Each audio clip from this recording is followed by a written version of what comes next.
The last guardian of the jungle. The jungle had always been alive. It breathed with the rustling leaves, whispered through the river's currents, and sang with the voices of unseen creatures. But something was changing. The air was heavier, the rivers thinner, and the trees once towering and proud stood weaker with each passing day. In the village at the jungle's edge, no one paid attention. No one but Kieran.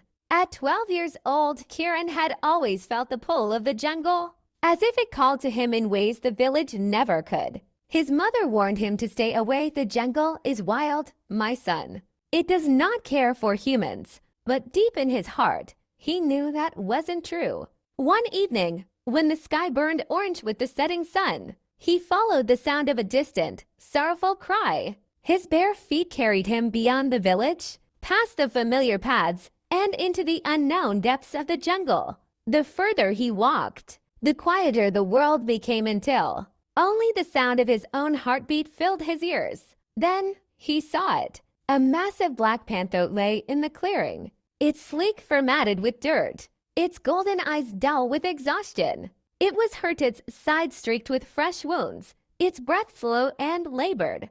Kieran's instinct was to run, but something in those eyes stopped him. There was no menace, no hunger, just pain, a plea. He stepped forward, hesitantly at first, then with growing certainty. Dropping to his knees, he reached out, his hands trembling. The panther did not move. It only watched. And when Kieran's small hand finally touched its fur, the world around him seemed to exhale. In that moment, he understood. This was no ordinary creature. This was the guardian, the protector of the jungle, the spirit of the wild that had existed long before his people came.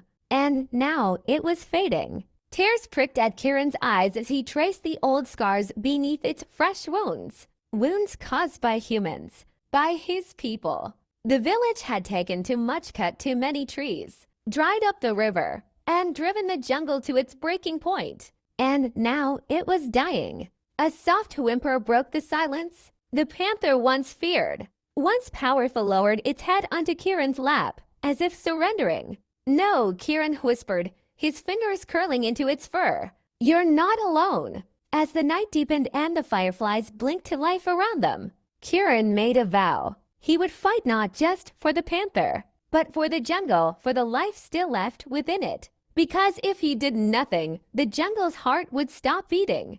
And so, beneath the moonlit sky, a boy and a dying guardian sat together, bound by fate. One had spent its life protecting the jungle. The other was just beginning his journey.